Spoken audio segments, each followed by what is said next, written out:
দুনিয়ায় সারা শহর বলো, বন্দর বলো, গ্রাম বলো, গঞ্জ বলো, সব জায়গার ভিতরে সবচাইতে দামি জায়গা, উত্তম জায়গা হলো মসজিদ। শ্রেষ্ঠ জায়গা। এর মধ্যে মদ খাওয়া হয়, মসজিদের মধ্যে মদের আড্ডা হয়, সুদে ব্যবসা, ঘুষের আলোচনা, একটা বিড়ি কেউ খায়, পকেটে বিড়ি থাকলে তা যাতে বেরোয় না যায়, মানসি না দেখে, ভালো করে রুমাল দিয়ে ভেসায়ও রাখে, ঠিকই না? এত যত্নের জায়গা, এখানে বসে ইন্ডিয়ায় যার দরবার নাই, বাংলাদেশে থাকার দরবার নাই, এর মধ্যে বসে হাসিনা খালেদার কোনো গল্প নাই, কোনো গালাগালি অকথ্য ভাষা ব্যবহার করা নাই, একেবারে নিরাপদ নিরিবিলি জায়গা। পুলিশও যত বড় আসামি হোক মসজিদের ভিতরে থেকে ধরে নেয় না, অপেক্ষা করে মসজিদের দরজায় যে বেরোনোর পরে ধরে নেব। সবচাইতে নিরাপদ আর শান্তির জায়গা হলো আল্লাহর ঘর, ঠিক না? আর ওয়াব গজুল বিলাদে ইলাল্লাহে আসওয়াকুহা। আর দুনিয়ায় সবচাইতে খারাপ জায়গাটার নাম হলো বাজার। সবচেয়ে খারাপ জায়গা কি? লাগামহীন কথা বলা যায়, অকথ্য ভাষা ব্যবহার করা যায়, কেউ কেউ মুখ চিপে ধরে না, ওর ভিতরে সুদে ব্যবসা, ঘুষে দরবার চলতে তালে থাকে, কেউ বাধা দেয় না, যেমন খুশি তেমন বলতে থাকে, কোনো সমস্যা নাই। বাজারে সর্বধরনের কিনা বেচা চলে, মিথ্যে সত্যির একেবারে রমরমা, ওখানে সব কিছু চলে। কাজেই ওই জায়গাটার নাম হলো সবচাইতে নিকৃষ্টতম জায়গা। এবার খারাপ জায়গাটারে দামি বানানোর ব্যবস্থা আল্লাহর হাতে আছে, আর ভালো জায়গাটারও মন্দ বানানো, গজবের জায়গা বানানোর ব্যবস্থা আল্লাহ পাকের হাতে আছে। দুইটাই আমাদের কর্মের পর নির্ভর করবে। বাজারের সবচাইতে নিকৃষ্ট জায়গা ও জায়গা যে যদি একটা দোয়া পড়েন, লা ইলাহা ইল্লাল্লাহু ওয়াহদাহু লা শারীকা লাহু লাহুল মুলকু ওয়া লাহুল হামদু ইউহয়ী ওয়া ইউমীতু ওয়া হুয়া হাইয়্যুল লা ইয়ামুতু বিয়াদিহিল খায়র ওয়া হুয়া আলা কুল্লি শাইইন কাদির। এই দোয়াটা পড়লে বাজার যত খারাপ বাজার হোক না কেন, গরুর হাট বাজার হোক না কেন, মুরগি বাজার আর মাছ বাজার আর মুসি বাজার আর চামড়া বাজার, সবচাইতে খারাপ বাজারও যদি হয়, ওই জায়গা যাইয়ে দোয়াটা পড়ার সাথে সাথে আপনার আমলনামা থেকে 10 লক্ষ গুনাহ মাফ করে দেওয়া হয়। আপনার আমল নামায় সাথে আরো 10 লক্ষ নেকি লিখে দেওয়া হয়। সবচেয়ে খারাপ জায়গাটাকে একটা দোয়ার মাধ্যমে ভালো বানানো যায়। কথা বলেন ঠিক কিনা? নবী পাক সাল্লাল্লাহু আলাইহি ওয়াসাল্লাম বলেন, উম্মতের উপরে গজব আসবে, উম্মতের উপরে গজব আসবে, বালা আসবে, আমার দিক, উম্মতের উপরে গজব আসবে, বালা আসবে, মুসিবত আসবে, বিপদ আসবে। কানিজামিন কুতিয়াসিল কুহুফা তাতাবা, একটা তসবির সুতো কেটে দিলে দানাগুলো যেমন টপ টপ টপ টপ করে নির্বাধায় পড়ে, উম্মতের উপরে গজব আসবে যেসব কারণে, তন্মধ্যে একটা কারণ হলো ওয়াজাহারাতিল আসওয়াতু বিল মাসাজিদ। যেই মসজিদটা দুনিয়ার সবচাইতে উত্তম জায়গা, ওই মসজিদটাকে ইবাদতখানা না বানাইয়া ওটাকে বানাবে মানুষের দুনিয়ার গল্পের জায়গা, ওটারে বাজার বানায় ফেলবে। ওর মধ্যে ইবাদত হবে না, জিকির হবে না, ফিকির হবে না, তিলাওয়াত হবে না, নামাজ হবে না। মসজিদের মধ্যে যাইয়া বিভিন্ন প্রকার ক্রেডিট জাহির করা হবে। চলছে কি চলছে না? এ কথা বলবি না আমি সভাপতি, এ কথা বলবি না আমি সেক্রেটারি, জানিস মসজিদের ছাদের টাকা আমি দিছি, এই বসে রয়েছি যে টাইলসের তোর বাপের দেয়া টাইলস। এইভাবে জাড়ি ধমকি আর মাতুব্বারি চলবে। মসজিদের ভিতরে যে যেখানে যাকে যেখানে মানায় সেখানে দাঁড়াবে না, ক্ষমতার বলে যাইয়ে যায় ভালো ভালো জায়গা দখল করে বসবে। কিয়ামতের আগে উম্মতের স্বভাব এমন হবে, বর্তমানে আছে না নাই? ইমাম সাহেবের বরাবর পিছনে দাঁড়াবে ওই লোকটা, যেই লোকটা ইমামের অনুপস্থিতিতে ইমামতি করার যোগ্যতা রাখে। অথবা নামাজের মধ্যে যদি ইমামের অ্যাক্সিডেন্ট হয়ে যায়, ইমামের অজু ছুটে যায় নামাজের মধ্যে, তাহলে বরাবরের লোকটারে ইমাম সাহেব ওই জায়গা দাঁড় করে দিয়ে উনি পিছিয়ে ইমাম সাহেব গুড়ি পায় পিছনে চলে যাবে, অজু বানাইয়া আইসে নামাজে অংশগ্রহণ করবে। তো বরাবরের লোকটাকে ওই জায়গা দাঁড়ায় দিতে হবে। তাহলে ইমামের পিছনে দাঁড়াইবে কোন লোকটা? যে লোকটা ইমামের এই সমস্যার সময় অ্যাসিস্ট্যান্ট ইমাম হওয়ার যোগ্যতা রাখে। কথা বলেন, অ্যাসিস্ট্যান্ট ইমাম হওয়ার যোগ্যতা রাখে, এই লোকটা ইমাম বরাবর দাঁড়াবে। হোক লোকটা গরিব, হোক লোকটা ভিক্ষুক, সমাজের সবচেয়ে নিচু মানের লোক হোক, ও মসজিদে 1 টাকাও দিতে পারে নাই, ওই লোকটার কিরাত শুদ্ধ, নামাজের মাসালা জানে, লোকটা দিনদার, লোকটা আল্লাহওয়ালা, লোকটা ভদ্র, এই লোকটা ইমামের পিছনে দাঁড়াবে। কিন্তু সেই লোকটা ইমামের পিছনে জায়গা পায় না, ইমাম বরাবর যায় নামাজ বিছিয়ে দখল করে রাখে। শুক্রবারে একজনের জন্য যে জীবনেও দাঁড়িয়ে রাখে না, মুখ দিয়ে বক বক করে বিড়ির গিরান আসে। কথা কন না কে? সুদে ব্যবসার কারবার করে, 3টে মাইয়ে বোম্বে কামাই করে খায়। এরকম ভালো ভালো আল্লাহ আল্লাহ মানুষ আছে না সমাজে? তাদের বদনাম কইতেছি না, তাদেরকে ভালো মানুষ কইলাম। শুধু মসজিদে ছাদের টাকা দিয়েছে আর মসজিদ করার টাকা দিয়েছে বিধায় সে যাই 1 নম্বর সিটটা দখল করছে। এগুলো সব কিয়ামতের আলামত। এগুলো কি? কিয়ামতের আলামত। বলেন এগুলো কি? কিয়ামতের আলামত। যেই জায়গাটা সবচেয়ে ভালো সেই জায়গাটা হয়ে যাবে সবচেয়ে খারাপ তোমারই কারণে, যদি তুমি মসজিদে ইবাদত খানা না বানাও। ও ভাই আমার দিক তাকান, এইটা আল্লাহর ঘর। কার ঘর? সংক্ষেপে বলেন কার ঘর? বলতে লজ্জা লাগে?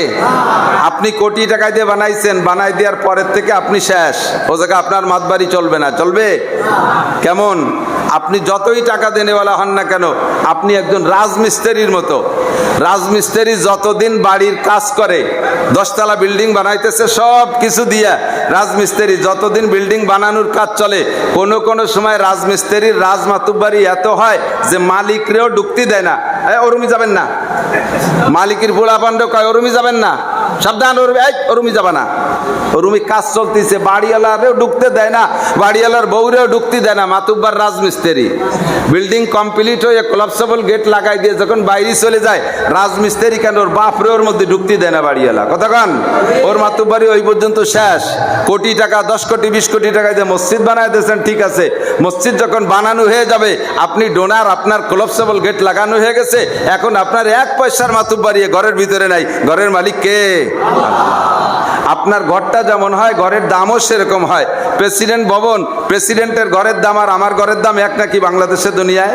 এরকম হতেই পারে না। আপনার বিল্ডিং প্রেসিডেন্টের বিল্ডিং এর চাইতে সুন্দর করে বেশি টাকা দিয়ে বানাইছেন, কিন্তু ওটা প্রেসিডেন্টের ঘর। ওটা কার ঘর? প্রেসিডেন্টের ঘর। ওর সম্মান, ওর ইজ্জত, ওর ভিতরে নিরাপত্তা ব্যবস্থা হাজার হাজার কোটি গুণ বেশি। আমার আপনার ঘরের কোনো নিরাপত্তা ব্যবস্থা নাই। ও জায়গা যায় নীরবে নিস্তব্ধে চুপ করে দাঁড়িয়ে বসিয়ে থাকা লাগে, অনেক সতর্কতার সাথে থাকা লাগে। সারা বাংলাদেশ নয়, সারা দুনিয়ার সমস্ত প্রেসিডেন্টকে একত্রিত কইরা এক পাল্লায় রাখলে আমার আল্লাহর একটা সেকেন্ডের সাথেও কি তুলনা করা জায়েজ আছে? তাহলে প্রেসিডেন্টের ঘরের ভিতরে যদি নীরব নিস্তব্ধ আদব আর আদর্শের সাথে ভদ্রতার সাথে চুপ করে থাকতে হয়, তাহলে আল্লাহর ঘর মসজিদের ভিতরে নীরবে ভদ্রতার সাথে থাকতে হবে কি হবে না? একটা কথা হবে না, অনর্থক হাসি তামাশা হবে না। বাহিরে বয়ান করলে আমরা মজলিসকে ঠিক রাখার জন্য বিভিন্ন প্রকার রং টং ইত্যাদি আমরা সংযোগ করি, কারণ মাহফিলের ভিতরে এক শ্রেণীর মানুষ না। মাহফিলের ভিতরে কিছু মানুষ আছে, বিশেষ করে বুড়ো মানুষ, এরা কান্নাকাটি পছন্দ করে। বেশি হাসি হয়ে গেলে বুড়োরা বিরক্ত বোধ করে। আবার যুবকরা একটু হাসি আনন্দ পছন্দ করে। খালি কান্নাকাটি হলে যুবকরা কয় চল যাই, হবে না আজকে, ভালো লাগতেছে না। তাহলে মাহফিলকে ধরে রাখার জন্য হাসি কান্না সবকিছু আমরা ব্যবহার করি। আমার সোনালক্ষ্মী যুবক, আজকের মাহফিলটা মসজিদের ভিতরে, এটা আল্লাহর ঘর। আল্লাহর ঘরের ভিতরে কোনো তামাশা ব্যবহার করা যাবে না, কোনো হাসি আনন্দ না। যতটুক সময় আমাদেরকে দিয়েছে মাননীয় সরকার মহোদয়ের পক্ষ থেকে, অতটুক সময়কে আমরা সময়টাকে কাজে লাগাবো। 2-4টে কথা আমরা শেখার চেষ্টা করবো। রাজি আছি না ইনশাআল্লাহ? লিকুল্লি শাইইন আফাতুন ওয়ালিদ্দিনে আফাত। আরবিতে বলে লিকুল্লি শাইইন আফাতুন ওয়ালিদ্দিনে আফাত।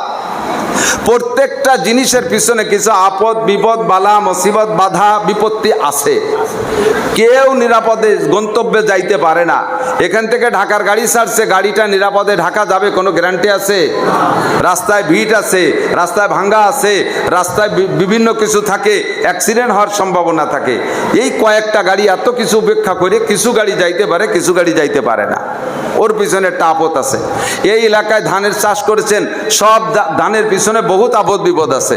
আপনারা তরি তরকারি করছেন গেরবেড়িতে, তরি তরকারির পিছনে আপদ বিপদ আছে না নাই? মাছ করছেন গেরবেড়িতে, ওর মধ্যে আপদ বিপদ আছে না নাই? মাছ মরে, বাসে পচে, গলে চোরে নেয়, ডাকাতি নেয়, কত আপদ বিপদ আছে। তো দুনিয়ার সবার পিছনে আপদ আছে। সব চাইতে বেশি আপদ বিপদ হলো ধর্মের পিছনে। ধর্মের উপরে সবচেয়ে বেশি আপদ, ধর্মের উপরে সবচেয়ে বেশি আপদ। এর চাইতে আপদ কাহারও উপরে নাই, বিপদ কাহারও উপরে নাই।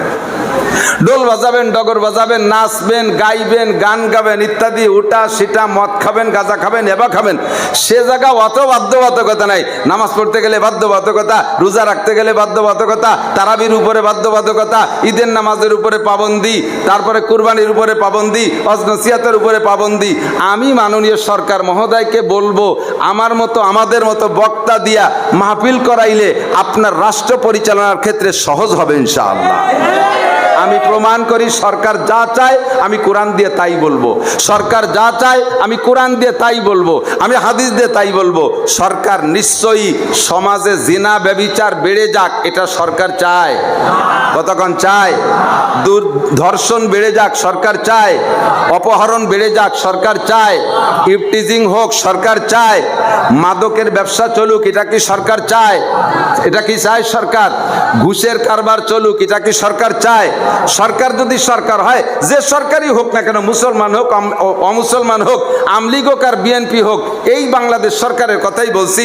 সরকার মদ চায় না, সরকার গাঁজা খাওয়া চায় না, ইয়াবা খাওয়া চায় না, তাড়ি খাওয়া চায় না, নিশাখোর চায় না, ইফটিজিং চায় না, ধর্ষণ অপহরণ চায় না, খুন খারাপি মারামারি চায় না, চুরি চায় না, ডাকাতি চায় না, তারপরে সন্ত্রাসী চায় না, কোনো প্রকারের দুর্নীতি সরকার চায় না। রাস্তাঘাটগুলো যেভাবে বরাদ্দ আছে সে বরাদ্দ চাইতে নষ্ট হয়ে যাক এটা সরকার চায় না। সরকার যা যা না চায় আমি সেইগুলো বলবো, সরকার যা না চায় আমিও সেইগুলো না চাওয়া শিখাবো মানুষকে। আমরা বয়ানের ভিতরে কোনোদিন কি আপনাদেরকে বলি সরকার মদ খাইতে নিষেধ করছে, আপনারা নিয়মিত 5 ওয়াক্ত মদ খাইবেন? কোনো হুজুর কইছে? কতক্ষণ বলছে? প্রত্যেকটা মাহফিলের ভিতরে মদের বিপক্ষে উলামায়ে কিরাম বলে কি বলে না? সরকার বলছে ইফটিজিং ভাষা ব্যবহার করছে, ইফটিজিং তার মানে ধর্ষণ, অপহরণ, নারী নির্যাতন, নারীদের উত্ত্যক্ত করা। এই যে বিষয়গুলো সরকার ইফটিজিং একটা আইন কইরা নারীদের ইজ্জত রক্ষার্থে ইফটিজিং বলে একটা আইন করছে। আমরা কোরআন আর হাদিস দিয়ে সেই ইফটিজিং এর বয়ানটা সুন্দর করে বুঝাই দেই, তাহলে ইফটিজিং সংক্রান্ত যে আয়াতগুলো কোরআন হাদিস থেকে আমরা বলবো এইগুলো সরকারের পক্ষে না বিপক্ষে? আমাদের বলাটা সরকারের পক্ষে না বিপক্ষে? তাহলে আমাদের বয়ানটা সরকারের পক্ষে। অসুবিধা কোন জায়গায়? অসুবিধা কোন জায়গা? আমরা যা বয়ান করবো সবই সরকারের পক্ষে। দুঃখের বিষয় হলো আমাদের এই আলোচনার দ্বারা মানুষ ভালো হয়, ভদ্র হয়, এইটা সহ্য হয় না এক ব্যক্তির। সে ব্যক্তির নাম হলো মিস্টার ইবলিস। নাম কি তার? তার নাম কি? মিস্টার ইবলিস। সে দেখতেছে উলামায়ে কিরাম ওয়াজ নসিহত করলে মানুষ নামাজি হয়, দিনদার হয়, ভদ্র হয়, পর্দানশীন হয়, মানুষ সত্য কথা বলে, মানুষ সভ্য হয়ে যায়, আর এতে শয়তানের লস হয়ে যায়। এই জন্য শয়তান আইসে আমাদের মাথার মধ্যে কুটবুদ্ধি দেয়। কথা বলুন ঠিক ঠিক না? আল্লাহ তাআলা আমাদেরকে বোঝার তৌফিক দান করুন, সবাই বলে আমিন। আল্লাহ বলেন কুনতুম খায়রা উম্মাতিন, তোমরা সবচেয়ে ভালো জাতি হিসেবে হয়ে থাকবা। তোমরা সবচেয়ে ভালো জাতি, কুনতুম খায়রা উম্মাত। যত জাতি আছে তার ভিতরে সবচেয়ে ভালো জাতি তোমরা। তোমরা মুসলমানরা সবচেয়ে ভালো জাতি, তোমরা আখিরি নবীর উম্মত সবচেয়ে ভালো জাতি। উপাধি দিয়েছেন কে? আপনাদের সকলকে ভালো বলেছেন আল্লাহ। বলেন আলহামদুলিল্লাহ। কুনতুম খায়রা উম্মাত আরবিতে বলে ইসমে তাফজিলের শব্দ, মানে সর্বোচ্চ অর্থ বহনকারী শব্দ। সবচেয়ে ভালো, সবচেয়ে আপনি সবচেয়ে ভালো, আপনারা সবচেয়ে ভালো। মসজিদে যারা আছেন তারা সবচেয়ে ভালো, বাহিরে যারা আছেন তারা সবচেয়ে ভালো, সবচেয়ে ভালো আপনারা। উপাধি দিয়েছেন আল্লাহ। সবচেয়ে ভালোর উপরে আর কি কোনো ভালো থাকে নাকি? শর্ত হলো তা'মুরুনা বিল মারুফ, তা'মুরুনা বিল মারুফ। তোমরা পজিটিভ কথা বলবা, সত্য কথাগুলো বলবা, সৎ কাজের আদেশ দিবা, সৎ কাজের আদেশ দিবা। ওয়া তানহাউনা আনিল মুনকার, আর যত প্রকারে খারাপ কাজ আছে খারাপ কাজ থেকে তোমরা ফিরাবা, সৎ কাজের আদেশ দিবা, অসৎ কাজ থেকে নিষেধ করবা। তা'মুরুনা বিল মারুফ ওয়া তানহাউনা আনিল মুনকার ওয়া তু'মিনুনা বিল্লাহ, সাথে তোমাদের ঈমান থাকতে হবে।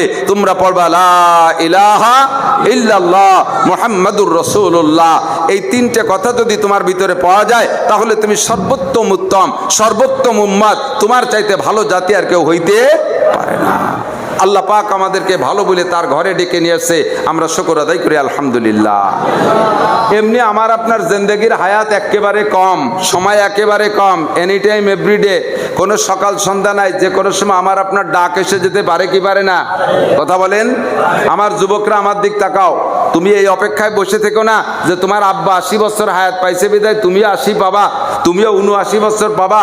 এইরকম ওয়ারেন্টি গ্যারান্টি কাহারও গলায় ঝুলানো নেই। আমাকে আব্বার আগে চলে যাওয়া লাগতে পারে, এমনকি দাদার আগেও আমাকে চলে যাওয়া লাগতে পারে, পারে কি পারে না? আমার এই হায়াতের কোনো গ্যারান্টি নাই, সময় আমার একেবারে কম, আমার গোটা জিন্দেগির হায়াতি আখেরাতের তুলনায় কম, আর আজকের মাহফিলের সময় আরো কম। মোটেই হবে না বলে ঘোষণা দিয়ে দিয়েছিল নাকি শুনছি, পরবর্তীতে আপনাদেরকে ঈশান নামাজ পর্যন্ত সময় দিয়েছে। এই মাত্র ঘন্টাখানিক সময়ের ভিতরে আমার হিসাব করা 2-4টে কথা, হাতে গোনা কয়েকটা কথা, যে কথাগুলো আমরা জানি না কখনো, এমন 2-4টে কথা, 2-4টে মশালা বলে মুসলিম মজলিস শেষ করে দেব। আর আরবিতে বা হাদিসের ভাষায় বলে মজলিস ফিকিন খৈরুম মিন ইবাদতে সিত্তিনা সানা, মজলিস ফিকিন খৈরুম মিন ইবাদতে সিত্তিনা সানা। একটা মাসালা বলাও শোনা, একটা মাসালা বলাও শোনা, বলেন একটা মাসালা বলাও, আমি বলবো আর আপনি শুনবেন, আপনি বলবেন আমি শুনবো, মাত্র একটা মাসালা। এই মাসালাটা বলাও শোনার দাম আল্লাহর কাছে আপনাকে নেকি দেওয়ার দিক দিয়ে, সোয়াব দেওয়ার দিক দিয়ে পরিমাণ কেমন? একেবারে লাগাতার নির্বাধায় একটানা 60 বছর নফল নামাজ আর 60 বছর নফল রোজা রাখলে যেই সোয়াব, একটা মাসালায় সেই সোয়াব, বরঞ্চ তার চেয়েও বেশি। কারণ খয়রুম মিন ইবাদ, খয়ের মানে বেশি, খয়ের মানে ভালো, খয়রুম মিন ইবাদতে সিত্তিনা সানা, 60 বছর নামাজ রোজার চাইতে একটা মাসালার দাম বেশি। এমন এমন মাসালা আছে শরিয়াতে, যেই মাসালাটা আপনি না জানা থাকার কারণে আপনার জিন্দেগির নামাজ কালাম যা পড়ছেন সব বাতিল হয়ে যাচ্ছে, আপনার জানা নাই ওই মাসালাটা। এইরকম একটা মাসালা যদি আপনি শিখে নিতে পারেন আজকের এই মাহফিল থেকে, তাহলে আপনার নামাজটা শুদ্ধ হয়ে গেল। আপনার নামাজ শুদ্ধ হলো তো আপনি কোটি কোটি বছর জাহান্নাম থেকে বেঁচে গেলেন। হাজার হাজার বছর নফল নামাজ পড়লেন আর না পড়লেন এইটা আল্লাহ পাক দেখবে না। কিয়ামতের ময়দানে আপনাকে জিজ্ঞাসা করা হবে না তুমি নফল নামাজ পড়েছো কিনা, তুমি শবে বরাতে নফল পড়ছো কিনা, শবে কদরে নফল পড়ছো কিনা, তুমি শবে বরাতে নফল রোজা রেখেছো কিনা, শবে মেরাজে নফল রোজা রাখছো কিনা, তাহাজ্জুদ, ইশরাক, কাওয়াবিন, চাঁদ নফল নামাজ পড়েছো কিনা, এর একটা নফল সম্পর্কে আপনাকে জিজ্ঞাসা করা হবে না। কিয়ামতে আপনাকে জিজ্ঞাসা করা হবে ফরজ নামাজ। কথা বলেন কি নামাজ? ফরজ নামাজ। আমি চেহারা দেখে বুঝতেছি, আমি চেহারা দেখে বুঝতেছি, সারা বাংলাদেশটা ঘুরি, পাবলিকের ভিতরে পার্থক্য আছে। কোন কোন এলাকার পাবলিক অনেক এলাকার আলেমদের চাইতে ভালো জানে। যে সমস্ত এলাকায় পর্যাপ্ত পরিমাণ কওমি মাদ্রাসা, বড় বড় কওমি মাদ্রাসা, অনেক আলেম উলামার সমাগম, ওই এলাকার সাধারণ পাবলিকও আলেম শূন্য এলাকার সাধারণ আলেমের চাইতে ভালো জানে। আপনাদের এই এলাকায় মাদ্রাসা কম, আলেম উলামার সমাগম কম। আমার ফ্যামিলি, আমার গোষ্ঠীতে মুহাদ্দিসই আছে 1 ডজনের উপরে। আমার গোষ্ঠীতে 55 জন ছোট বড় আলেম। আমার নিজের 5 ছেলে মেয়ে হাফেজ, আমার বেটা ভাইয়ের বেটা সব হাফেজ। আমরা 4 ভাই হাফেজ মৌলানা, স্বাস্থ্য ভাইরা হাফেজ মৌলানা, ভাগ্নে ভাগ্নিরা হাফেজ মৌলানা, গোষ্ঠী ভরে আলেম উলামা। আমার গ্রামে মাদ্রাসা, ইউনিয়নে 5টা মাদ্রাসা, কওমি মাদ্রাসা। আমার গোপালগঞ্জে 1 জেলায় 30টা দাওরা হাদিস মাদ্রাসা, আর আপনার পুরো নড়ালি মাত্র 1টা দাওরা মাদ্রাসা। আর এবার গতবার আর একটা হয়েছে, এই পাশে মাত্র 2টা দাওরা মাদ্রাসা। আর মেশকাত বা তার কাছাকাছি মাদ্রাসা আমাদের গোপালগঞ্জ বরে। কাজেই আমাদের এলাকার পাবলিক শ্রোতা আপনাদের এলাকার পাবলিক শ্রোতার মধ্যে পার্থক্য আছে। আমি চেহারা দেখে বুঝতেছি, যারা নামাজ কালাম পড়েনও, যাদের ভিতরে মুসল্লিয়ানা ভাব দেখা যাচ্ছে, তাদের ভিতরে একজনকে ইন্টারভিউ নিলে ইনশাআল্লাহ শুদ্ধ করে সূরা ফাতিহা পড়তে পারবেন না, ইনশাআল্লাহ শুদ্ধ করে আত্মাহিত পড়ে শুনাইতে পারবেন না, দোয়া কুনুত শুদ্ধ করে পড়ে শুনাইতে পারবেন না, এমনকি তাকবীরটা আল্লাহু আকবার দাও শুদ্ধ করে পড়তে পারবেন না।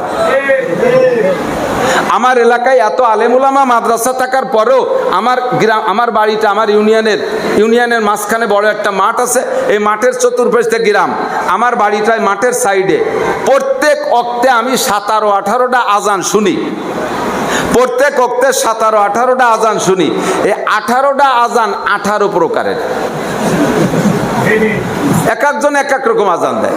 সুর বা পার্থক্য হোক, উচ্চারণ ভঙ্গিতেই 18 প্রকার। আজান দিতে দিতে সেদিন শুনি একজন আসরের সময় বলে উঠতেছে, আসসালাতু খায়রুম মিনান নাওম। এই আজান কি 18 প্রকারের না এক প্রকার? একামত কি 18 প্রকার না এক প্রকার? আলহামদুলিল্লাহ কি 1000 প্রকার না এক প্রকার? আত্তাহিয়াত একই প্রকার, দোয়া কুনুত একই প্রকার, দোয়া মাসুরা একই প্রকার, কিন্তু আমার আপনার পড়ার কোয়ালিটি হয়ে গেছে হাজার হাজার প্রকার। কথা বলুন ঠিক না? কাজেই আমাকে আপনাকে শরীয়তের বিধিবিধান সব জানিয়ে বুঝে এই অল্প একটু সময়কে, অল্প একটু সময়ের ভিতরে আমার বিশাল আখিরাতের মহা পুঁজি দুনিয়ার থেকে জোগাড় করে নিয়ে রওনা দিতে হবে। আমাল হায়াতুদ দুনিয়া ইল্লা কালিল, এ দুনিয়ার হায়াত অতি অল্প, যে কোনো সময় আমার ডাক এসে যেতে পারে। রাত্রে আমি শুই যখন, তখন আমি মরণের অঙ্গীকার করে ঘুমাই।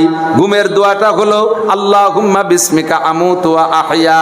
পড়েন আল্লাহুম্মা বিসমিকা আমুতু ওয়া আহইয়া। তরজমা হয়তো কখনো জানেন না। আল্লাহুম্মা বিসমিকা আমুতু, আল্লাহ তোমারই নামে মরিতেছি, ওয়া আহইয়া, তুমি আমাকে জিন্দা করে দিও। তুমি যদি জীবিত করে দাও মরণের পরে, তাহলে আবার জীবিত হওয়া সম্ভব। আমার জানা মতে বহুত মানুষ রাতের বেলায় ঘুমিয়ে গেছে, ওই ঘুমের থেকে সকালবেলা আর উঠতে পারে নাই। আমারও আজকে রাত্রের ঘুমটা চির ঘুম হয়ে যেতে পারে, আমারও স্থায়ী মরণের ঘুম হয়ে যেতে পারে। ওয়া আহিয়া, রব্বুল আলামিন তুমি আমাকে বাঁচাই দিও। আল্লাহকে বাঁচার এত শখ কেন? কয় আল্লাহ জিন্দেগির যে টাইমটা চলে গেছে, যে টাইমটা চলে গেছে, এই টাইমটা চলে গেছে খেলাধুলায়, আনন্দ ফুর্তির মধ্যে কেটে গেছে, গুনার ভিতরে অতিবাহিত করেছি। আল্লাহ পর্যাপ্ত ইবাদত করতে পারি নাই, আর একটু হায়াত তুমি আমাকে দাও। আল্লাহ দালান কোটা গাড়ি বাড়ি করার জন্য হায়াত চোখ চাই না, বিলাসিতার জন্য হায়াত চোখ চাই না, আরাম আয়েশের জন্য হায়াত চোখ চাই না, আনন্দ করার জন্য হায়াত চোখ চাই না। আর একটু হায়াত তোমার কাছে চাই, যাতে যে হায়াত চোখের ভিতরে আমি পরকালের জন্য কিছু করে যেতে পারি। কথা বলুন ঠিক না? আমি আর একটু হায়াত কি আরাম আয়েশের জন্য চাই, আমি ভোগ বিলাসের জন্য হায়াত চাই না। একটু হায়াত দাও যাতে আমি কিছু ইবাদত করে যেতে পারি। কথা বলুন ঠিক না? ও আহিয়া, এই ঘুমের ভিতরে ঘুমটা পড়তেছি আমি মরণের অঙ্গীকার নিয়ে। আবার ঘুম থেকে যখন উঠছেন তখনও দোয়া পড়ছেন কি জানেন? জানেন দোয়ার ঘুমের থেকে উঠার দোয়া জানেন? ঘুমের থেকে উঠার দোয়া কি? এই বিড়ি কোন জায়গা?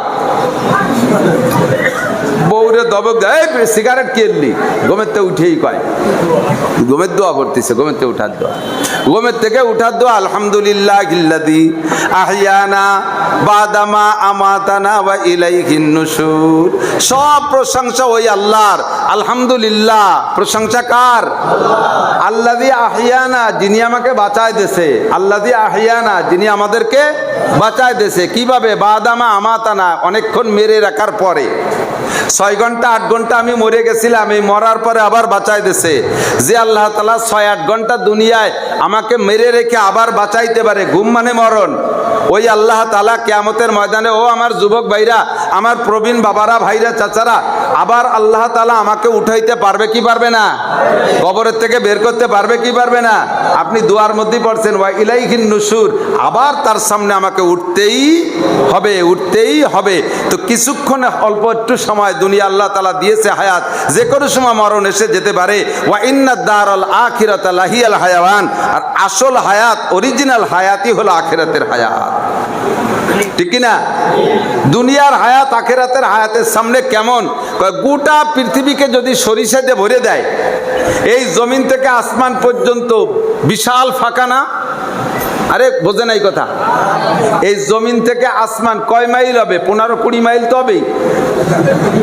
500 মাইল, 1000 মাইল, কোটি মাইল, কত মাইল বলার কায়দা নেই। জমিন থেকে পৃথিবীর চতুর্পাশে মহা ফাঁকা।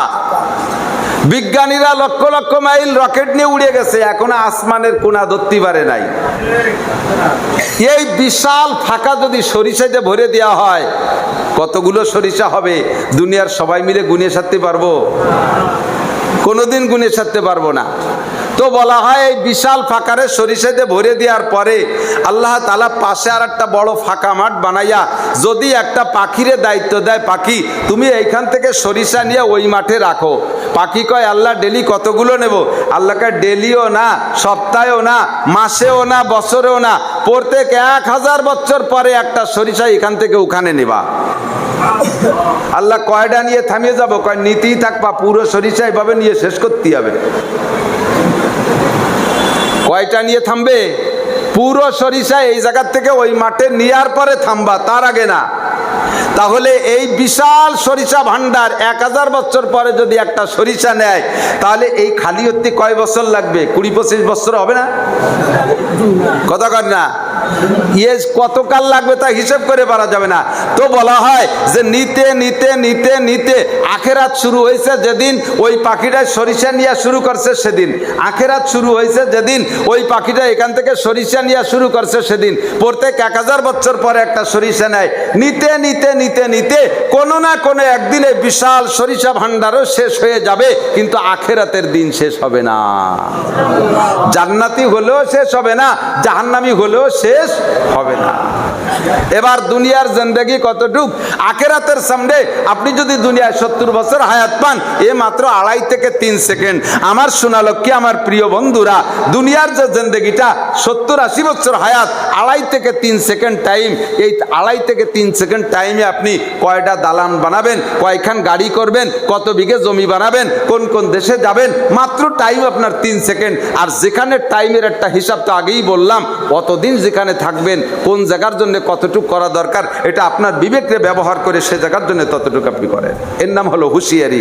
এজন্য নবী বলেন, আল কাইয়িসু মান দারা নাফসাহু ওয়া আমিলা লিমা বাদাল মাউত। আল কাইয়িসু মান দারা নাফসাহু ওয়া আমিলা লিমা বাদাল মাউত ওয়াল আজিজু মান আতবা নাফসাহু হাওয়াহা ওয়া তামান্না আলাল্লাহ। চালাক, হুঁশিয়ার, জ্ঞানী, বুদ্ধিমান, এদিক খেয়াল করেন। চালাক, জ্ঞানী, হুঁশিয়ার, বুদ্ধিমান, মান দানা নাফসাহু, যে ব্যক্তি ইচ্ছাকৃতভাবে নিজেকে দিনদার বানায়। আপনাকে আমাকে দিনদার বানানোর অধিকার, ক্ষমতা আর ইচ্ছা আল্লাহ আমাকে দেশে কি দেয় নাই? কতক্ষণ দেশে কি দেয় নাই? আমি ইচ্ছা করলে মসজিদে আসতে পারি, আমারে কেউ ঠেকাতে পারবে না। আমি ইচ্ছা করলে মন্দিরে যাইতে পারি, আমারে কেউ ঠেকাতে পারবে না। আমি ইচ্ছা করলে মধু খাইতে পারি, আমারে কেউ ঠেকাইতে পারবে না। আমি ইচ্ছা করলে মদ খাইতে পারি, আমারে ঠেকাইতে পারবে না। আমি ইচ্ছা করলে বিবাহ করে সংসার করতে পারি, আমারে কেউ ঠেকাইতে পারবে না। আমি ইচ্ছা করলে জিনা করতে পারি, আমারে ঠেকাইতে পারবে না। ভালো কাজও ঠেকাতে পারবে না, মন্দ কাজও ঠেকাতে পারবে না। আমার ভালো এবং মন্দ হওয়ার ব্যাপারে আমার ইচ্ছা, আমাকে আল্লাহ তাআলা স্বাধীনতা দিয়েছেন, কোনো সন্দেহ নাই, ঠিক কিনা? এজন্য হুজুর বলেন, চালাক ওই ব্যক্তি, বুদ্ধিমান ওই ব্যক্তি, এই যেই নেতা ফাঁকিবাজ, যেই নেতা টোন মারিয়ে দিয়া মামলা রাতেতে বাইসে যায়, ওই নেতা চালাক না। যেই নেতা রাতে সরকার মাল দেশে রাস্তা বানাতি, রাস্তা না বানায় মাল খাইয়ে বেলাই দিয়ে হজম করে বেলাইছে, ওই নেতা চালাক না। রাস্তা যেভাবে খাইছো, উল্টো পাইছে সমস্ত রাস্তা বের করাই লাগবে। কথা কন না কেন? রাস্তার পিচ খাইছো, খোয়া খাইছো, রড খাইছো, এটা ওটা খেয়ে বেলাইছো, ব্রিজ খেয়ে বেলাইছো, এ সব যেমন খাইছো এভাবে বের করেই দিতে হবে, তুমি সারতে পারবা না। চালাক কারে কয়? চালাক শিখে নাও। চালাক ওই ব্যক্তি যে নিজেকে নিজে দিনদার বানায়। আমি নামাজ পড়বো, আমি নামাজ, খেলাধুলার ভিতরে সবাই খেলতেছে, ফাঁকে আসরে আজান দিছে, চট করে আমার ক্রিকেটের বটিখান ফেলাইতে আমি মসজিদে চলে যাব। ফুটবল খেলার ভিতরে খেলতেছে সবাই, খেল, আজান হয়ে গেছে, আমি মসজিদে চলে যাব। তুমি 1 নম্বর চালাক। সব ছাত্র ভাইরা ঘুমিয়ে আছে, তুমি শেষ রাত্রে উঠে তাহাজ্জুদে দাঁড়িয়ে গেছো, তুমি 1 নম্বর চালাক। এলাকার সব পাবলিক ঘুমিয়ে আছে, তুমি শেষ রাত্রে উঠে তাহাজ্জুদ পড়তেছো, তুমি অরিজিনাল চালাক। দোকানে অনেক মানুষ গল্প করতেছে, আজান হয়ে গেছে, টুক করে ভিতরে থেকে উঠে আইসা ওযু বানায় আগে মসজিদে যে 4 রাকাত নফল নামাজ পড়া অপেক্ষা করতেছেন নামাজের, আপনি অরিজিনাল চালাক। এলাকার সব মহিলারা বেপর্দা, ফাঁকে 2টা মহিলা খাস পর্দা করে, আপনি 1 নম্বর চালাক। এলাকার কোনো মহিলা আস্তে কথা বলে না, সবাই ঝগড়া করে, তর্ক করে, জোরে জোরে কথা বলে, আপনি একজন মহিলা নিজের জবানকে কন্ট্রোল করেছেন, দেহকে কন্ট্রোল করেছেন, পর্দা করেছেন, আপনি 1 নম্বর চালাক। এলাকার কোনো মহিলা ফরজ নামাজ পর্যন্ত পড়ে না, আপনি মহিলা খাসভাবে পর্দার সাথে ফরজ নামাজ পড়েন এবং শেষ রাত্রে উঠে তাহাজ্জুদ পড়েন, আপনি 1 নম্বর চালাক। এলাকার সব মেয়েরা স্কুল কলেজ ইউনিভার্সিটিতে পড়ে, আপনি একটা মেয়ে মাত্র মাদ্রাসায় পড়েন, আল্লাহর দ্বীন শিখছেন, কোরআন শিখছেন, আপনি 1 নম্বর চালাক। ওরা ডাক্তার, ইঞ্জিনিয়ার, বিজ্ঞানী হতে পারে, ওর একটাও চালাক না যে কোরআন পড়ছে, যে আল্লাহ ওয়ালা হয়েছে, ইমানদার হয়েছে, আমলি হয়েছে, ওই লোকটাই চালাক। আল কাইয়িসু মান দানা নাফসাহু ওয়া আমিলা লিমা বাদাল মাউত, আর পরকালের জন্য আমল করে প্রস্তুতি নেয়, এই লোকটা হলো চালাক। আর নবী বলেন, ওয়াল আজিজ, অন্য শব্দে আছে ওয়াল আহমাক, দুর্বল, কমবক্ত, পোড়া কপালে, হতভাগ্য, বুকা, আহমক, আনাড়ি, বেয়াকুব, বলদ, ধামড়া। আরো যদি থাকে তাও পাওয়া যাবে। কে? মান আতবা নাফসাহু হাওয়াহা, যে মনে যা চায় তাই করে। বলেন, মনে যা চায় তাই করে। ওয়া তামান্না আলাল্লাহ, মাঝে মাঝে একটা মিলাদ দিয়ে বেহেশতে কিনে ফেলাই দেয়। নামাজ নাই, রোজা নাই, হজ নাই, জাকাত নাই, পর্দা নাই, পচিদা নাই, হালাল হারাম বাসাকুটা নাই, বউ কোন জায়গা খবর নাই, মাইয়ে কোন জায়গা খবর নাই, কেডা কোন জায়গা কোনো খবর নাই, হালাল রুজি রেজেকের হালাল হারামের বাসাই কোটাই নাই, কোনো তোয়াক্কা নাই। মাঝে মাঝে আইসা একটা মিলাদ দিয়ে 2 প্যাকেট বিস্কুট দিয়ে 2 কেজি জিলাপি দিয়ে, হুজুর আমি একটু সিগারেট খাচ্ছি, আমার জন্য বেহেশতে কিনে দেন। তামান্না আলাল্লাহ, সবে বরাতে মিলাদ দিয়ে বেহেশতে কিনে ফেলাইছে, বাপ মারা যাওয়ার পরে মিলাদ দিয়ে বেহেশতে কিনে ফেলাইছে। অত সস্তা যদি হইতো বেহেশতে, তাহলে সাহাবাই কিরাম গলা কাটায় দিতেন না? বুজুর্গানে দিন রাতের পর রাত দাওয়ায় দাওয়ায় তাহাজ্জুদ পড়তেন না? উলামায়ে কিরাম দুনিয়ার সব কিছু ত্যাগ করে দিয়া এত ধিক্কার আর ধমকির ভিতরে এইভাবে মাটি কামড়ায় ধরে পেটে পাথর বাঁধে না খাইয়ে বসে এই সমস্ত খানকার মধ্যে, এই সমস্ত কুড়োর খোপের মধ্যে বসে থাকতো না। বেহেশতে যদি অতই সস্তা হতো, বেহেশতে পাইতে হলে পরিশ্রম করা লাগবে। যে জিনিস যেমন, সে জিনিসকে অর্জন করতে মেহনতও তেমন করা লাগে। ঠিক কি ঠিক না? ওয়াল আজিজু মান আতবা নাফসাহু হাওয়াহা ওয়া তামান্না আলাল্লাহ। আর নফসের স্বভাব কোনোদিন নফসে ভালো চায় না। নফসের স্বভাব নফসে কোনোদিন ভালো চায় না। আমার নফসেও গান শুনতে মনে চায়, মমতাজের ড্যান্স দেখতে মনে চায়, ওই মনির খানের কণ্ঠ শুনতে মনে চায়, আব্দুল আলিমের গান আমারও ভালো লাগে, আমারও রাস্তাঘাটে 2-5 হাজার টাকা পথে ফেলাইনে পাইলে ধরে কুড়োই নিতে ভালো লাগে, যত খারাপগুলো আমারও ভালো লাগে। হিন্দুকে বিশাল একটা গেট দেখলে খানিক সময় দাঁড়ায় দেখতে মনে চায়, ওদের পূজা পাঠের নাচ গান এগুলো আমারও শুনতে মনে চায়। প্রত্যেকটা মানুষের নফস খারাপ চায়, ভালো খুব একটা চায় না, ভালো খুব একটা চায় না। হুজুর বলেন, চালাক আর জ্ঞানী ওই ব্যক্তি যে নিজেকে জবরদস্তি করেন মনটাকে খারাপের দিকে থেকে ফিরাইয়া ইবাদতমুখী করতে পারলো, ওই লোকটা আসলে চালাক। আর যেই ব্যক্তি নফস পূজারী হয়ে গেল, মনে যা চাই তাই করে, ইবাদত বন্দেগীর কোনো খবর নাই, ওয়াতামান্না আলাল্লাহ, আর আল্লাহর কাছে বা বেহেশতের আশা করে বসে থাকে, তোমার চাইতে বড় বোকা হইতে পারে না। তুমি পরকালের জন্য প্রস্তুতি নাও, পরকালের জন্য প্রস্তুতি নাও। হাসরের মাঠে 1 নম্বর হিসাব হবে, 1 নম্বর হিসাব হবে তোমাকে 5 ওয়াক্ত নামাজের। জোরে বলেন কিসের? একটু মস্কো করেন না আমার সাথে? আমি মুখে মস্কো করাই কি জন্য? আপনারে কিয়ামতের মাঠে ধরে বলবে, এই 5 ওয়াক্ত নামাজ ফরজ, এ কি কোনোদিন শুনিস নেই? তুই বলিস নেই কা, এ কি কোনোদিন নামাজ ফরজ শুনিস নাই? তো আপনি বলবেন, আল্লাহ জীবনেও শুনি নেই, হুজুরকে কাছে ওয়াজ শুনছি, এই বৃষ্টিমুড়ি যে মসজিদে বসে রয়েছি, একটা হুজুরও ওয়াজের নামাজের কথা কইল না। এ আপনি আমার পর মামলা উঠে দেবেন গাড়ি। তো ওই দিন আল্লাহ পাক আমারে ডেকে বলবে, তোমারে যে এভাবে যত্ন করে প্রধান বক্তা বানাইয়া ওয়াজ করালো, তুমি আমার উম্মতরে নামাজের কথা বললে না কেন? ওরা নামাজের কথা বললি তো নামাজ পড়তো। তখন আমাকে তো বাঁচাইতে হবে আমাকে। আমি বলবো, আল্লাহ আমি নামাজের কথা বলছি কি বলি নাই, ওর আমল নামা চেক করো, ওর আমল নামা চেক করো। আল্লাহ তাআলা বলবেন, ইকরা কিতাবাকা কাফা বিনাফসিকাল ইয়াউমা আলাইকা হাসিবা। তুই তোর আমল নামা পড়ে দেখ, মা ইয়ালফিজু মিন কাওলিন ইল্লা লাদাইহি রাকিবুন আতীদ। তোমার মুখ থেকে যে কথাটা যে অবস্থায় বের হইছে, ওই কথাটা ওই সুরে ওই কণ্ঠে জায়গা ঠিকানা একেবারে ভিডিও কইরা কাগজে লিখে তোমার আমল নামায় ঝুলানো আছে। ওয়াকুল্লা ইনসানিন আলজামনাহু তায়রাহু ফি উনুকিহি। ও যুবক, তুমি কোন জায়গা যে মদ খাইছো, কোন জায়গা যে গাঁজা খাইছো, ইয়াবা খাইছো, কোন জায়গায় কিনা বেচা করছো, কে কি করছো না করছো, সবগুলো কাগজে লিখে তোমার আমল নামা তাবিজ বানাইয়া প্রত্যেকের আমল নামা গলায় ঝুলোই রাখছে ফেরেশতারা। নুখরিজুলাহু ইয়াউমাল কিয়ামা, আল্লাহ কইরে বের করব কিয়ামতের দিন। নুখরিজুলাহু ইয়াউমাল কিয়ামা, বের করে বলবে, ইকরা পড়ে দেখ আছে না নাই। আপনি ওই আমল নামা পড়ে দেখে বলবেন, আল্লাহ আল্লাহু আকবার, লা ইউগাদিরু সগীরাতা ওয়ালা কাবীরাতা ইল্লা আহসাহা ওয়া ওয়াজাদু মা আমিলু হাজিরা। আল্লাহ যেখানে যা করছি সবই লিখে রাখছে, লাস্টে একটুক বিড়ি খাইছি তাও লিখে থুইছে। বান্ধবীর সাথে কলেজের বাথরুমের ওই পিছনে যে গল্প করছি তাও লিখে রাখছে। রাত 1টার পরে সবাই ঘুমায় যাওয়ার পরে একটু ফ্রি টক টাইমে মোবাইলে কার সাথে কথা কইছি তাও ফেরেশতারা লিখে রাখছে। তোমার ফেরেশতারা কি ঘুমায় না?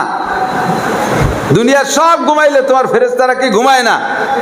আল্লাহ এই সুদে টাকা লেনদেন করতাম তো গেরের পাড়ে যাইয়া, সে জায়গা ফেরেশতারা টের পালো কি? সুবহানাল্লাহ।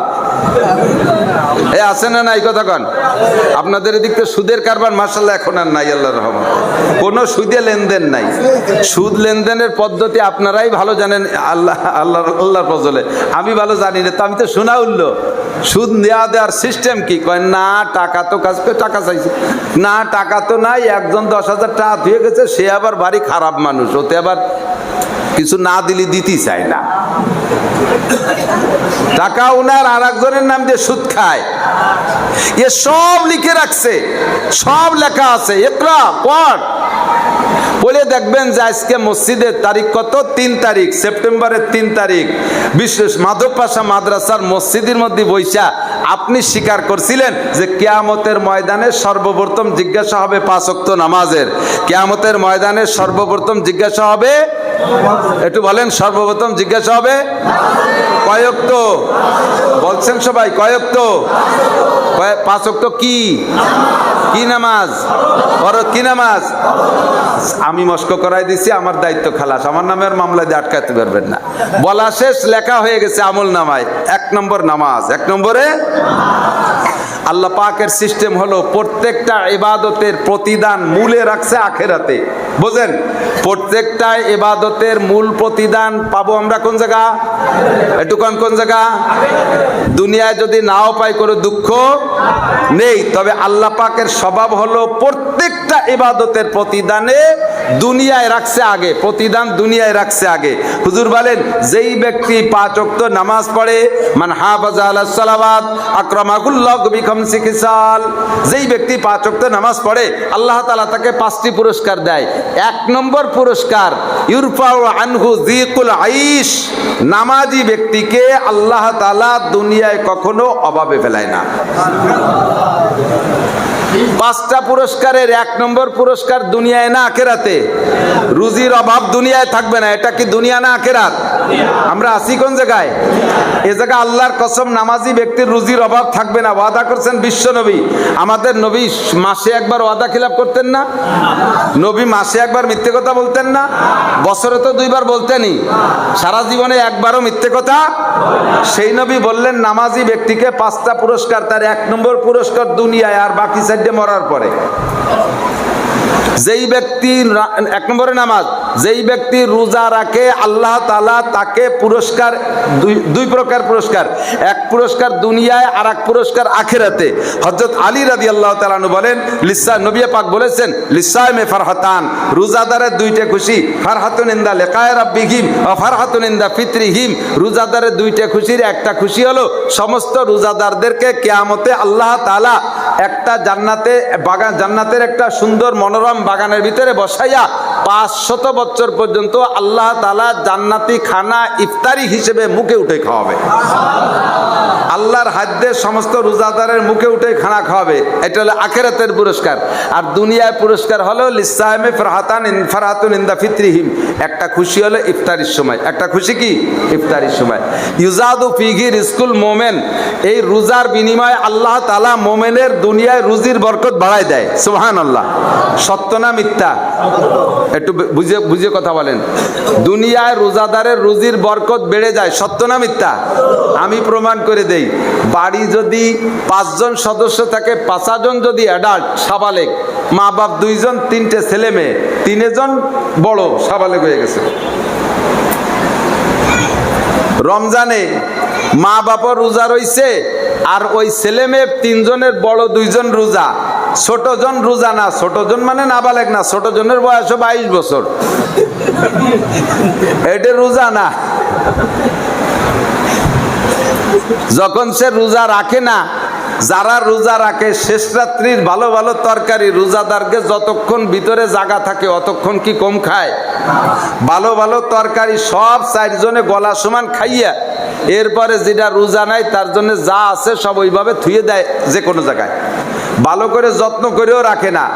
ইন্দ্রা সকালে ফজরের নামাজ পড়ে 9টা পর্যন্ত ঘুমাইছে, ও উঠে ওর মারে কয় মা ভাত দাও, এই বেরোজাদাররা আমি ভাত বাড়িয়ে দিতে পারবো না, ওই জায়গায় রয়েছে যাই খা।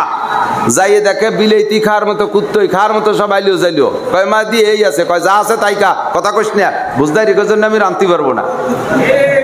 যা আছে সকালবেলা ওই খায়, দুপুরবেলা কয় মা এখন সাইডে রান্না করে দিবা না, এই চুপ কর, এমনি রোজা থাইস না, আর বুঝদাইরের জন্য রোজা রান্না, রোজার দিনে রান্না করে আমি জাহান্নামে যাবো, যা সাইডে উড়ুম টুড়ুম খা, মুড়ি খা, উড়ুমছে না তো মুড়ি, গুড় দিয়ে মুড়ি দিয়ে খাইয়ে মুখ কান ছুটো করে ঘুরে বেড়াচ্ছে। সন্ধ্যার সময় ইফতারি 20 প্রকার, রোজাদার 4 জন সুন্দর করে ইফতারি নিয়ে সাজি গুজে বইছে। সারা বছরের ভিতরে সন্ধ্যাকালে ওই রকম খানা কি আমরা খাই কতক্ষণ? ইফতারি যে পরিমাণ নিয়ে বসি, 3-4 প্রকারের শুধু শরবতই আছে, পেঁয়াজি বেগুনি কত, তা কুমড়ো দিয়ে বেগুনি বানাইছে সুন্দর সুন্দর করে।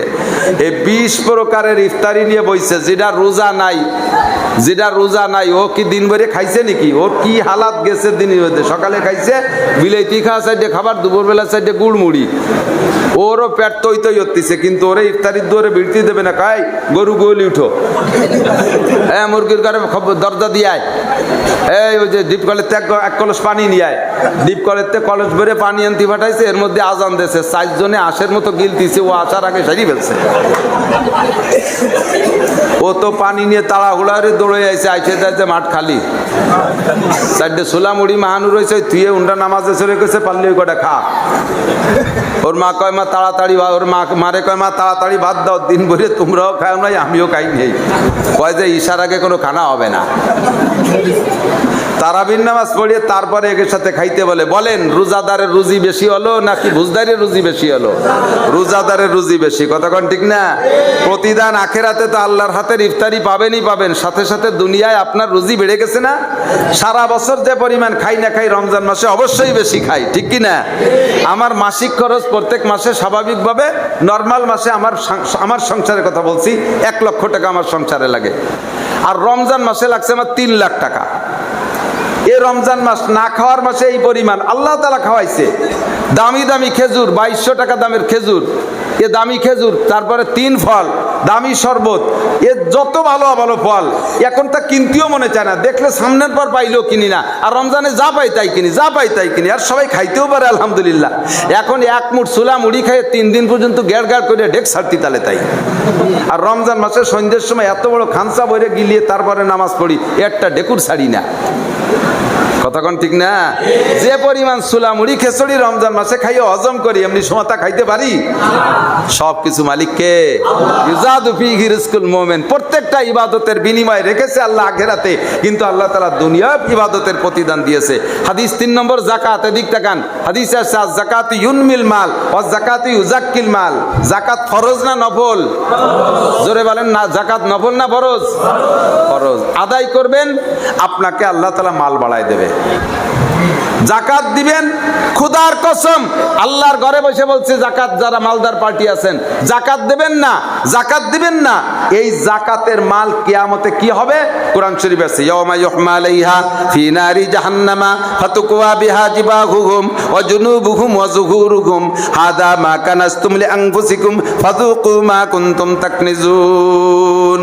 ইয়াউমা ইউহমা আলাইহা ফি নারি জাহান্নামা, আপনার দুনিয়ায় যত মাল আপনি জাকাত দেন নাই, বৈধ অবৈধ ভাবে যত সম্পদ আপনি জমা করেছেন, বৈধ মালের যদি জাকাত না দিয়ে থাকেন, 365 দিন আপনার টাকা আপনার জন্য হালাল ছিল, 366তম দিন যাইয়া প্রত্যেক 1 টাকায় 2.5 পয়সা, 100 টাকায় 2.5 টাকা, 1000 টাকায় 25 টাকা, লাখ টাকায় 2500 টাকা, কোটি টাকায় 2.5 লক্ষ টাকা, 1 কোটি টাকায় 2.5 লক্ষ টাকা, 40 কোটি টাকায় 1 কোটি টাকা, এইটা আপনার জন্য হারাম হয়ে গেছে।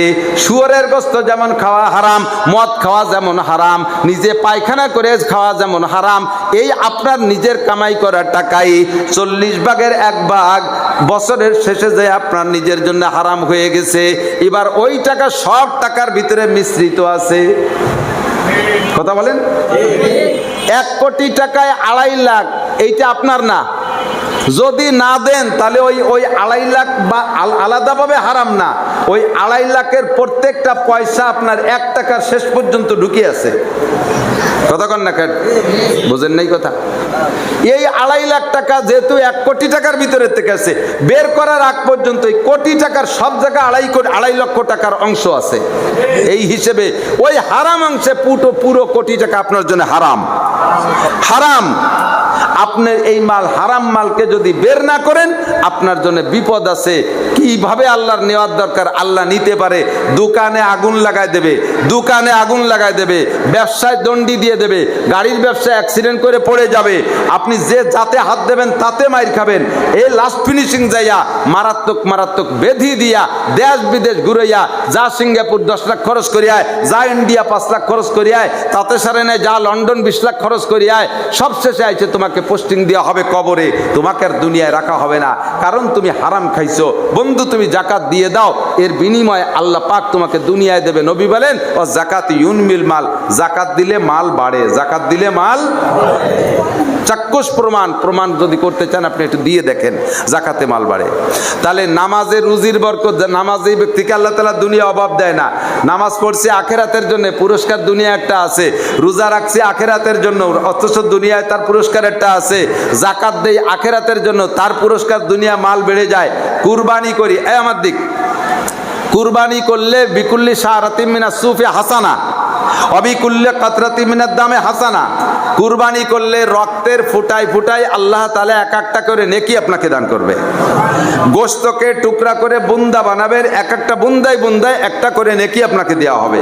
ওর গায়ে যত লোম আছে প্রত্যেকটা লোমের বিনিময়ে এক একটা নেকি পাবেন। তাহলে কুরবানিটা সম্পূর্ণ আমার নেকি হয়ে গেল না? এবার আমি যেহেতু কুরবানির বিনিময়ে এত নেকি পাচ্ছি, তাহলে এর মাংস গোশত সব আল্লাহরে দিয়ে দিতে হবে। আল্লাহ তা আবার কইছে লাইয়ানাল্লাহ লুহুমুহা ওয়ালা দিমাউহা, এর রক্ত মাংস গোশত কিছু আমার কাছে আসে না। তুই খাবি, গোশত খাবি, বুড়ি খাবি, হুজুরি খাবি, কাল্লা খাবি।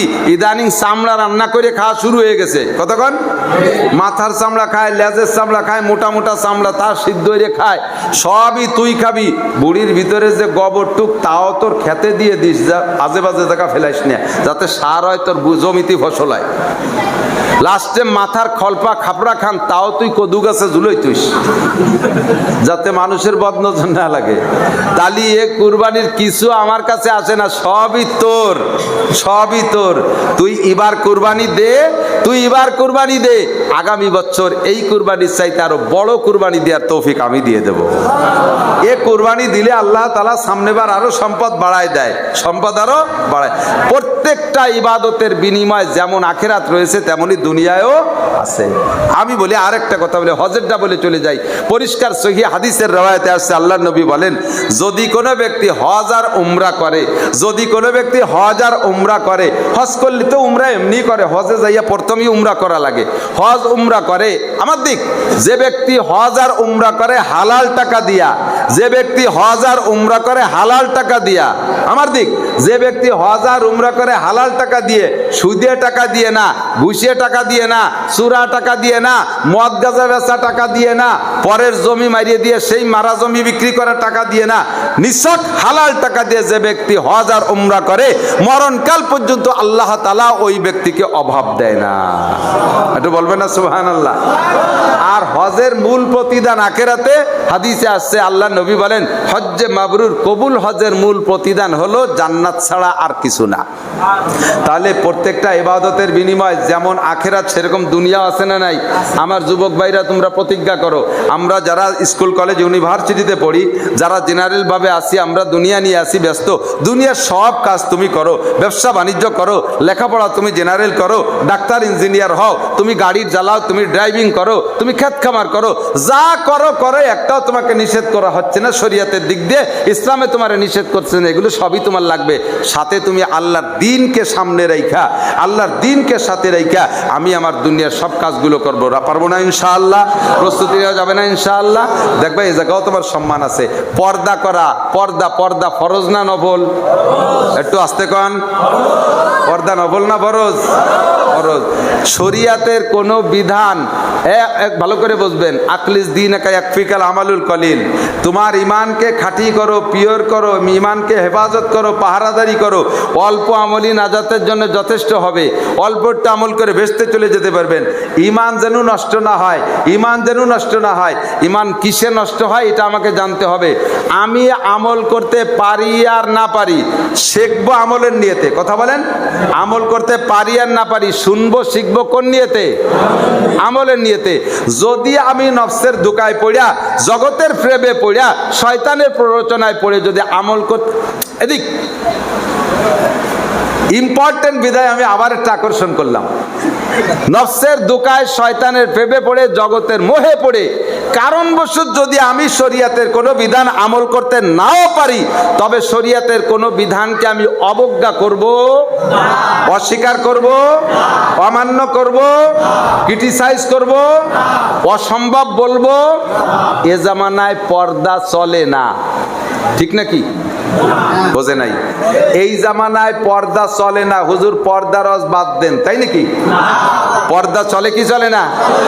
পর্দা যদি না চলবে তাই মৌলানা মুজাহিদ সাহেবের বউরে আটে বাজারে দেখি না কে? ওটাও মানুষ, আপনিও মানুষ। হুজুর বলে, হুজুর বলে কি ওনার জন্য আলাদা বেচতে, আর আপনি পাবলিক বলে কি আপনার জন্য বেচতে নাই? উনার হিসাব নিকাশ হবে, আপনার কি হিসাব নিকাশ নাই? আমল করতে না পারলেও কমপক্ষে পর্দাকে ফরজ বলে মেনে নিতে হবে। কথা বলেন ঠিক না? আমার আচ্ছা, তো আমি শরীয়তের সব বিধিবিধান মেনে নিতে প্রস্তুত আছি তো ইনশাআল্লাহ। আমার আপনার বউ বাচ্চাকে 100% পর্দার ভিতরে রাখার চেষ্টা করবো তো ইনশাআল্লাহ। আপনাদের এলাকায় একটা প্রশাসনিক নিষেধ এসে গেছে, সময় ওনাদের বিধি দেওয়ার সময় শেষ হয়ে গেছে, এখনই দোয়া করব। যদি ওনারা নিষেধ না করতেন তাহলে এ বিষয়ে আরও কিছু কথা বলতাম। ওনাদের কথা আমরা আজকে মেনে নেই, আমরা টাইম মতো ছেড়ে দেই, তাহলে ওনারা আমাদেরকে সৎ বলে জানবে যে হ্যাঁ হুজুরকে যা বলি তাই রাখে। কাজে আমরা ওনাদেরকে এইভাবে একটু টাইম দিয়ে দেবো ইনশাআল্লাহ। ওনারা আমাদের পরবর্তীতে মাহফিলে অনুমতি দেবে ঠিক মতো টাইম। কাজে আমি আর কথা বাড়াবো না, শুধু ছোট্ট একটা কথা বলবো। আপনাদের এলাকায় পর্দার খুব শিথিলতা। অনেক সময় আমি দেখি সালাম নাই, কালাম নাই, কাশকোশ কিছু নাই, কোনো সংকেত নাই, ঘরের মধ্যে ঢুকে পড়তেছে। ঘরের ভিতরে মহিলা পুরুষ তারা তাদের কায়দায় আছে, বহিরাগত লোকটা ভিতরে ঢুকে যে তাদেরকে বেপর্দা অবস্থায় দেখতেছে। এটা চরম একটা অন্যায় কিনা কথা বলেন?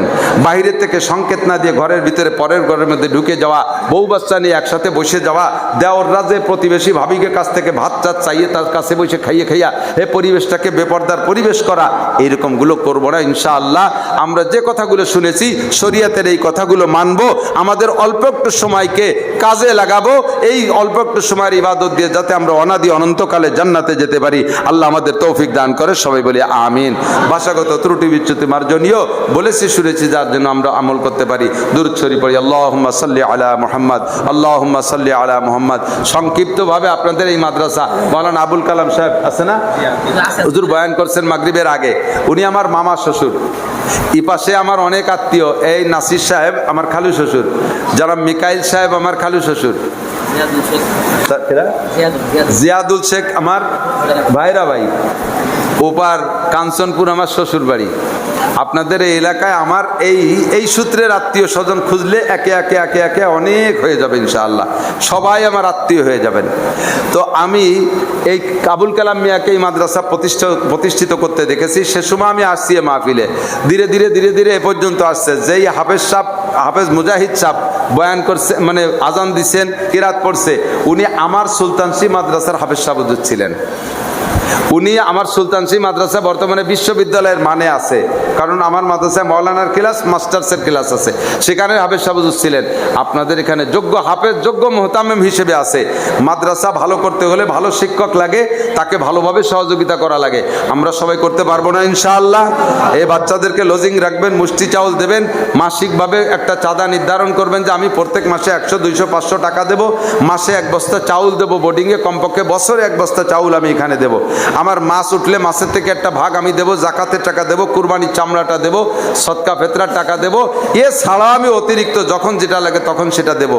তো বর্ষাকালে মাহফিল যদি ওপেন ফিল্ডে মাহফিল করা যেত আর উপযুক্ত সময় পাওয়া যেত, এলাকার জনগণকে আরও সুন্দর করে আমি বুঝাইতে পারতাম, মাদ্রাসার জন্য কিছু কালেকশন হতো।